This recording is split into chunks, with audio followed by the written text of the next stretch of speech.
Welcome to the England Rugby Pod.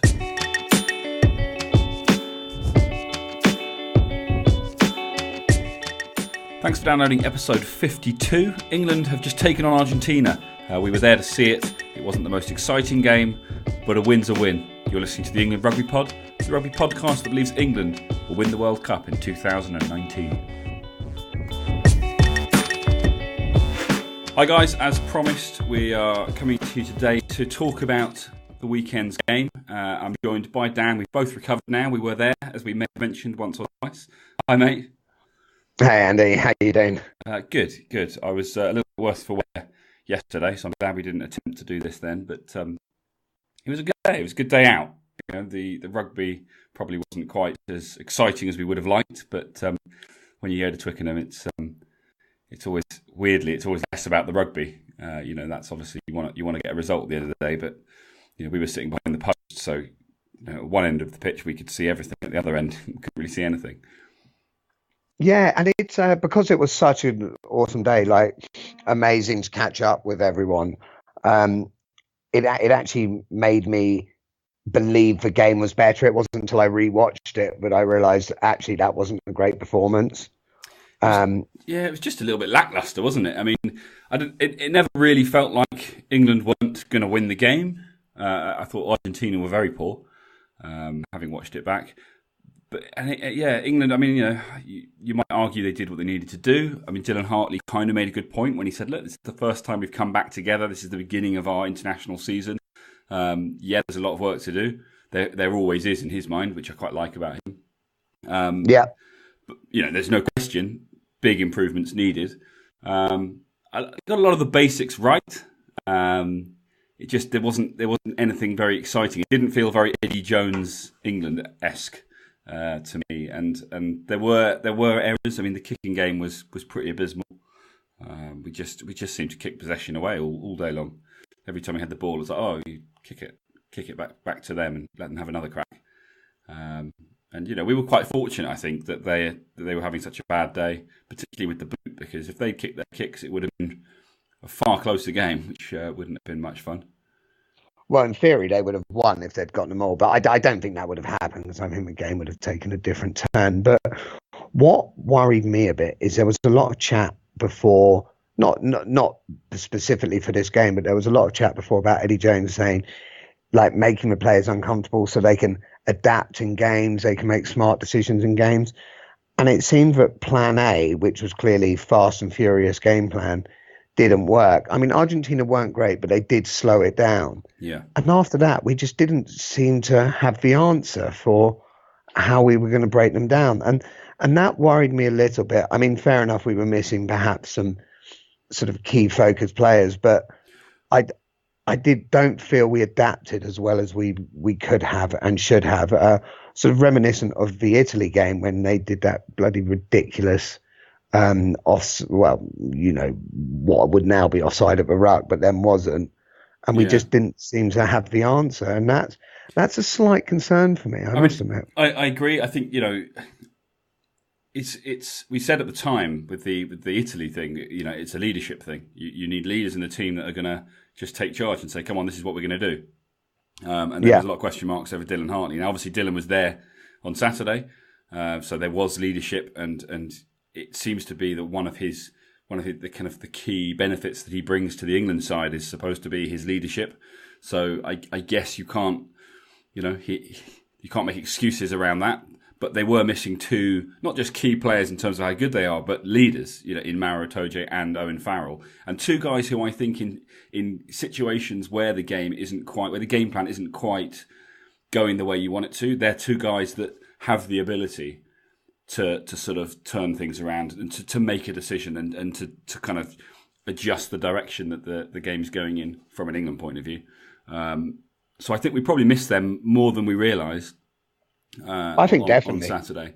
They're obviously key guys, and they will be back on this weekend against Australia. And I bloody hope so. And I hope that we see a very different England. If they come out, I think we will. I do too. I think this will have given them a kick up the arse. Yeah, there were lots of positives too. I mean, look, we should probably focus more on the positives because everyone's seen the result. Most of our listeners and us, we've all watched the game. We saw what happened. Oh, There were negatives, but there were positives too. I thought. I'm going to I'm sorry. I'm going to pick up on one more negative. So I obviously watched the game live, then watched the highlights on BBC. Brian Moore commentating is the most aggressively pessimistic and negative guy I've ever known. Like, fair enough, he's an England rugby legend, but everything was just, oh shit. I couldn't, like, at the end of the match, I was properly depressed. I put on Top Gun to watch the scene where Goose died just to cheer myself up. It was unbelievable. Literally, Brian Moore shouldn't. I'm sorry, he's a legend of England rugby, but he shouldn't be commentating. I think the last time I was that upset is when I found out Baby had been put in the corner. I didn't know what to. I just didn't know what to make of it. I don't know what was wrong with him. But sort of from a negative side, yeah, it wasn't a great performance, but it's not panic stations. No, definitely not. And like I say, let's focusing on the positives. A couple of people. I thought Sam Underhill, it was only his second cap, was it, or was it his first cap? Did he play? He went to Argentina, didn't he? Yeah, he went to Argentina and got a cap down there. But yeah, first kind of big cap, obviously against the same side. Thought he put in a hell of a performance. It was noted that he defensively he's a beast. Didn't offer a huge amount in attack, but you and I were speaking about this earlier, and like you said, that he's not there for his attacking ability. He's there to be disruptive. He's there for his defensive capabilities and to put in the big hits. And he did it all day long. He was putting in big hits. He was the guy at the bottom of the ruck when England gave away a horrible penalty. One of those ones where you just question, what are you doing? These are one of the first things you learn. If you're lying on the ground and the ball's there, it doesn't mean you should grab it from an offside position. Is that the one you were saying when Eddie Jones went ape? Yeah. Did he? I haven't seen that yet. Yeah, subtitles were not needed. Fair enough. But he wasn't overly happy. But I think perhaps Sam will have, with the defensive effort that he put in, I think he might have got away with that one. But redeemed himself. Yeah, it was a huge defensive effort. The problem he has is if somebody else comes in with that defensive effort, but is just an average ball carrier, yeah, he's in trouble because. I mean, he made literally, I think it was like 2 or 3 carries. He made like no meters. And you can't just rely on a Billy or a Nathan. I mean, Chris Robshaw will give it a go, but he's not smashing through defenses. So, perhaps you look at someone like a Sam Simmons, who defensively is not typically as good, but if his defence does the same job as Underhill's, even slightly less with his ball carrying, that could. I guess this is where it needs to be a kind of tactical decision based on who we're playing, doesn't it? Yeah. Are we looking to be disruptive and to slow the ball down?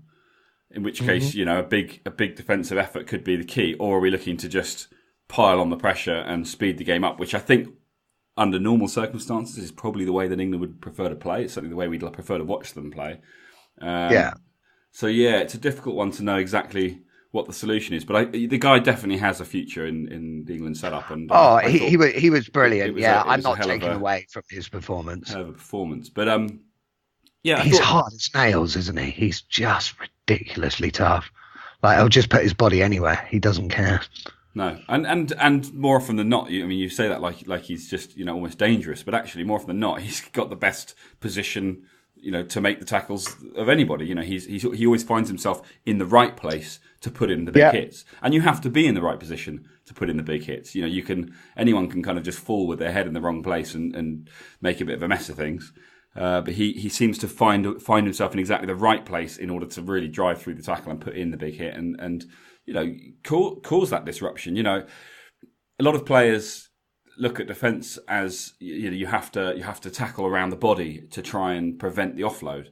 He prefers to just make sure the hit is big enough that the player with the ball doesn't have the option cut them in half. Yeah, exactly. And he was doing that on Saturday, and it was working. So Yeah, hard to know exactly where that's going to go. I mean, I guess the thing is like all these guys, he's going to have a lot of pressure put on him to develop the other side of his game, and there's no reason why he shouldn't be able to do that. So it'll be an interesting one to watch.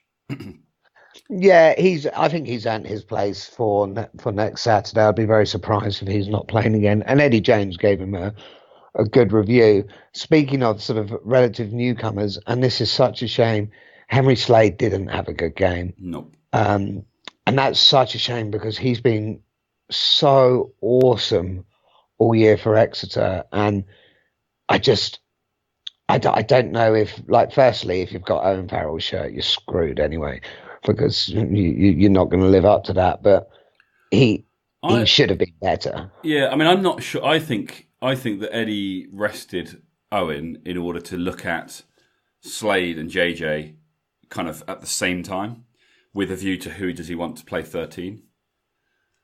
Possibly, yeah. And actually, despite the mistakes that Henry Slade made, I thought he still looked more interesting than JJ on Saturday. Mate, I'll agree with that. So, yeah, I wouldn't be surprised to see him at 13 on Saturday with Owen at 12 and JJ on the bench or even rested altogether. I hope so. I hope that he's got enough in the bank to warrant that. And I believe he has, because he's such a good player. But I hope he's got enough in the bank. And yeah, I just, when he's on the ball, which is weird to say, because with JJ, I remember, especially sort of a couple of years ago, if JJ got the ball, I was excited. I'm more excited if Slade's got the ball now than JJ. Yeah. So it'll be interesting to see that. And I mean, one of the things we were saying before this match is it's good to have sort of those guys with a bit of flair, because it's so solid at the back with Mike Brown. I thought Anthony Watson was absolutely brilliant. I thought he was solid as anything. Under the high ball, he was great. He made those half breaks when he had the run. Who knows what's going on with Mike Brown and whether he'll be able to play because of injury or not. But even if he's fully fit, I hope they go with Watson at fullback. I think, I mean, you've got to think, haven't you? If you've come off for a head injury, and I know that the decision to keep him off was made before any kind of official, before there was any kind of official feedback in terms of the HIA. But you've got to assume that he took a bit of a knock. If it's to the head, surely he's got to have at least one game off. Yeah, I mean, I don't know enough about it. I don't know enough about the protocols, but I mean, ignoring that, for me, Anthony Watson should be there just by merit. Although I've got to say, when Mike Brown went down and got injured, that was a ridiculous yellow card. Yeah. No, it wasn't even a penalty. It was nothing. It was carry on. I felt really sorry for Argentina there, because genuinely competed for the ball. Got a hand to the ball as well. It's not as if he didn't take out the player at all. The bit that I found a bit weird that they didn't really look at all, and I think actually the Argentina did try to draw the referee's attention to it, and he just kind of brushed it off and they moved on. As the guy was going up for the ball, Anthony Watson shoved him in the back, right? So he actually lost his footing as he was kind of taking off to compete for the ball. So you could argue that Anthony Watson threw him into Mike Brown. And he still managed to get a hand to the ball. I agree with you. I think it was very unfortunate. I mean, look, you don't want to see anyone getting injured. You could argue that, don't go for it unless you're guaranteed to get the ball, because it does risk injury. And maybe that's more to do. Maybe the rules look at it more from that point of view, rather than, it's a bit like tackles in football. Two studs up tackle, but if you get the ball, you're okay. It's like, well, you shouldn't even be going for it. Whether you get the ball or not. I mean, so maybe there's an element of that in the first place, to be fair. But it's I know what you mean. But are we getting to a point now where, because he had a genuine chance for the ball, it wasn't by any means guaranteed. So is it going to get to the point now where people just aren't going to compete? I think so. I mean, it's what Clive Woodward was saying, was that in these situations, it's just not worth the risk, especially with the rule changes. Far better to take a step back and then line up your tackle so that as he lands on the ground, you hammer him, rather than compete for a 50-50, maybe even sort of 40-60% chance of actually getting your hands on the ball. You basically, if you're not the first person there, don't try, because it's not worth the risk, because you're almost guaranteed a yellow or even a red in these days. The way the rules have changed.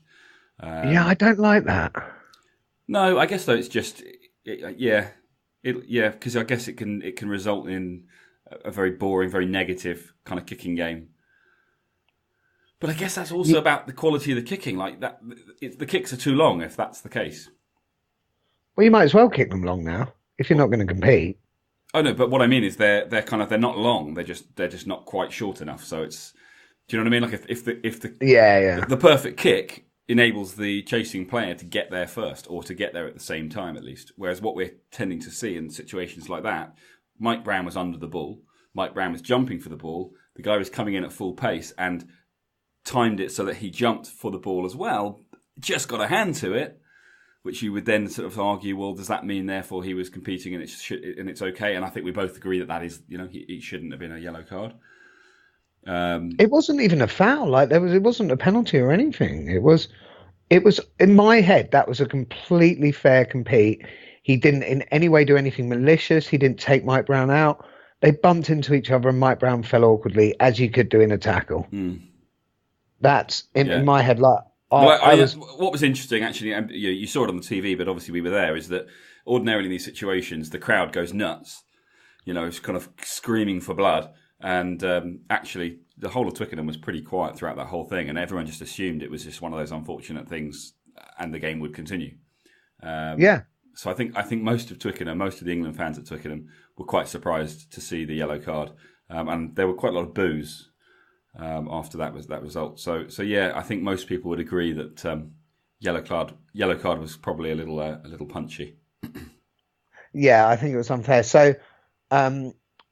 A couple of things just to move on that I want to ask for. Firstly, and we mentioned this earlier, so just for our listeners, I'll go through. So the kit we were wearing, which was, I thought it was black, but apparently it's a grey/navy blue. I don't know how that even works. But the reason for the kit is allegedly it makes the players harder to tackle because it blends the body into one, so it's harder to target an area. How much truth and science is behind that, I have no idea. What I read, but I must admit, I'm not a fan of that kit. But moving on from that, I just thought I'd mention it as I read it. So, Ackers, next week, who do you change? Who do you take out and who do you bring in? I mean, obviously, Farrell comes in at 12. Yeah. I think probably you push Henry Slade out to 13. Because I think that JJ just, he was given a chance that he probably hadn't earned in terms of his performances in the Premiership. And I think either you take that chance and you kind of nail it, or you don't and you take a rest. And I think he probably is due a rest now. And obviously Marrow comes in for Cruz. But whether you put Cruz on the bench or, I don't know what you... Yeah. So do you take... You keep Courtney Laws. I think you have to. Yes, yeah. I think Marrow and Courtney starting. And personally, I don't mind. You're only going to keep one of the other two. I don't really mind which way around they go with that. I don't know which way around he will go with that. Yeah. What are your thoughts? Do you have an opinion? Do you feel strongly one way or the other? Who's the third, second row? Who's not massively. The only benefit, the only thing that I'm thinking possibly he might go Marrow and Cruzo is because they play together. But I don't think you can drop Courtney Laws. No. I just think it's been too epic this season. The third, second row, I probably would go with Cruz just for a bit of continuity. Yeah, I think I probably would. I mean, I don't think I make any more changes. I mean, Johnny. Well, so we're assuming that Mike Brown is going to be injured. We're therefore assuming that Anthony Watson will move to fullback. We think that Johnny May is going to be back. We'll know obviously on Thursday, but we think Johnny May will be back. In which case, we both agree. I think that he will be on the wing with Elliot Daly, Watson at the back, and probably Rocco Daguni still on the bench. Yeah, because although he can be quiet, he can also... There were a couple of times in the highlights I saw where he can just if there's a gap, he will find it, but then he can disappear as well. Um, Front row, I think business as usual. Yeah. Dan Cole, I think, needs to step up. Yeah. Um, I mean, I think he's a different type of player, isn't he? The trouble is we're comparing him to guys that play very differently to him. Yeah. He's in there, I guess, for his technical ability. Whereas, you're saying, but wouldn't we rather have a Harry Williams or an Ellis Genge or I'm not saying Harry Williams, a Kyle Sinclair, or these guys who are kind of your modern prop. And yeah, we want those guys on the pitch, but we've talked about this a few times, haven't we? And I think Mako and Dan Cole together with Dylan for that first sort of 40 to 60 minutes, it's a solid sort of foundation. And England can build their lead and do what they need to do in that first sort of 40 to 60 minutes, and then you bring on the likes of Genge and Sinclair and Harry Williams and Jamie George, and they're the guys that then really kind of mix things up. And I think England have shown, we talked about it briefly a couple of weeks back, that something like of their 95% win rate, probably slightly higher than that now. They've only been ahead at half time in 63% of those games. So they've done most of their winning. They've done almost half their winning.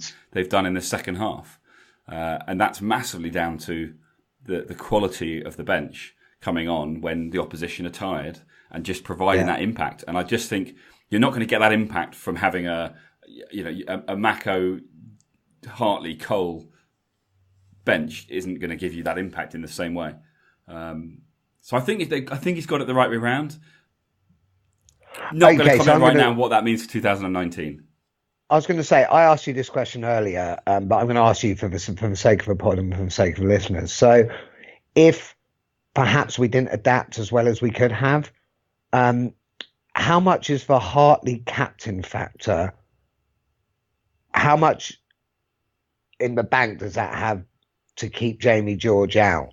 I know what you're saying about the finishers, about the 23, but don't forget, I mean, Jamie George played 80 minutes against the All Blacks. He can play an 80 minutes. And if you've got a inferior, better player on the pitch for 80 minutes, do you not want that? I mean, how much value is this? What would you then do, though? Put Hartley on the bench? Yeah. Yeah. I think if there was another hooker who was putting their hand up, but I think Hartley's in trouble. But there isn't. I think these are the two. And I think if these are the two, this is the right way to do it. I think Jamie George offers more in the last, and actually he tends to be the first replacement. So let's say the last half an hour than Dylan Hartley would offer, coming on for 20 minutes at the end. Yeah, definitely. I mean, if you play Jamie George, I think you play him with the thought that he stays on the pitch while he's effective. I mean, this is the way that the game's going, though, isn't it? Is they want the front row to give 100%, but that 100%, they want them to hit that 100% with 20 minutes left in the game. They don't want them to kind of take their foot off the gas a bit in order to last 80 minutes. They want them to last 60 minutes and be absolutely done at 60 minutes. So that's the thing, isn't it? It's what do you want? Do you want a 60-minute game, or do you know what I mean? Like, oh, completely. No, I get it. And I mean, on Saturday, I was trying to remember the impact of the bench coming on, but by that time we were quite a few beers in. But watching, I think right now, I think it is right. I feel like it's still right. But I said to you, didn't I? The Autumn Internationals, it's still a bit of a testing ground. I know there's a lot of chat about it's time to, it's all about the World Cup now, and it's always been all about the World Cup. I think that the end of these Autumn International series, and when he starts thinking about putting together the side for the Six Nations next year, that's when these sorts of decisions will need to be made. Because I think that Six Nations is going to be the first time that we really see what the England 2019 World Cup squad is going to look like. And that's where they then have to stick with it. Yeah, agreed. I don't think we need to sort of over-concern ourselves too much World Cup, because I think we've got the bases. I mean, South Africa should be shitting themselves, but we have got the sort of core there, and I think we know the World Cup. So if it doesn't work, like you say, yeah, there's Six Nations. There's still a lot of rugby between now and the World Cup. Yeah. There's 2 Six Nations. There's an autumn international. There's summer tours. You know, there's a lot to go on, but there is going to have to be a point where we're saying, right, we need to commit. And I think the Hartley factor is one. I think I agree with you that at the moment it does seem right, but I think also you in my can't. head, I think you can't look past. Was it now? 20 games, 21 games.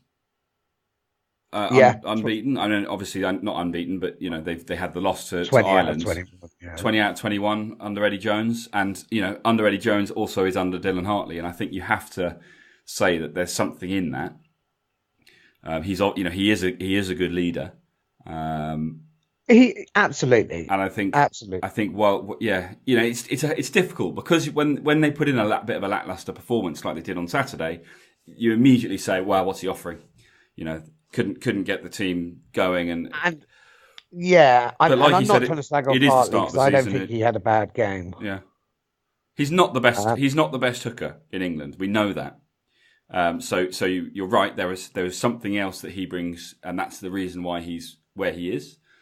I feel like Jamie George has got a lot of time left. Like it's not like he's going anywhere anytime soon. He is the future of the England number 2 shirt.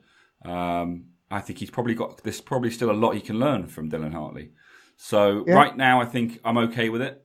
I don't think that it's essential that if Dylan Hartley is still involved, even though despite what I've just said, if Dylan Hartley is still involved for the Six Nations, I don't think it's essential that that means he's going to be captain at the 2019 World Cup. Although we are starting to head in that direction where you've got to start thinking about that because you've got to find someone else if not. I think you need to make a call sooner rather than later. Is this what we're going to go for up until the World Cup? Are we going to do this Hartley-George combination? Which fine, so be it. Or if we're not, let's maybe get George in there now. I think though the key thing is someone else needs to be competing for that shirt. Because I think as long as you've just got the two of them as the realistic options at 2, it's the way round that it needs to be. I think when someone comes in and starts competing for that shirt, then there's a question to be asked. Well, on that note. Yeah, sorry, I lost you there for a second. Let's move on, not move on, but let's call time on this particular episode because of course we are back on Thursday when the team will be announced, and a lot of these questions, a lot of the early questions will be answered, and obviously as we gear up for the big game against Australia on Saturday, where as we said at the beginning, England really need to step up. We know they can do it. They've done it before. They're 5 from 5 against Australia. I think the last 5 in a row. I think it might be 4. Is it 4? So this is to become 5 from 5. So there's a lot on the line. We always like to take a scalp from the Aussies. They certainly don't want to lose another one. They obviously had a pretty tight game against Wales. They've not been in the greatest form, although they did beat the All Blacks not that long ago. So it'll be an interesting game, and I think for England, it'll be tough. It's a big challenge, and I think they need it. They need now to say they need someone who's going to come and bring pace, and it's going to be very different. But it might well suit England better, because Australia aren't going to be slowing the ball down for 80 minutes. They're going to want to attack us at pace as well, and I think that's going to play to our strengths. So, hopefully I don't regret that saying that. But so let's. Well, speaking of which, a couple of things. What happened to England putting 57 points on Argentina? They didn't. They put 21. Yeah, I seem to remember someone predicting 57 points. Oh, whoever said that didn't know what they were talking about. Oh, wait, no, you're talking about Clive Woodward. Oh, was that he wanted 5 tries. Let's just say the proof was not in the pudding. It was not. You're correct. But yes, Thursday, team announcement. Hopefully there'll be more to talk about. I imagine there won't be too many changes, but of course if there are, we'll be right here to discuss them. And then we'll obviously be back on Saturday for a bit of a live or semi-live kind of analysis during and post game, and we'll bring you all the highs and lows of the game against Australia. So please join us again. Say it every week, but if you get a chance, head over to iTunes, rate us, review us. It's how we keep getting noticed. And yeah, just keep enjoying listening and get in touch on Twitter at England Rugby Pod. Let us know what you think. Let us know if you've got any questions. And obviously, if we are getting anything wrong, call us on it. Get involved and have your say. But thanks, guys. Thanks so much for sticking with us, and we hope you continue to do so. Yeah, thanks a lot, guys.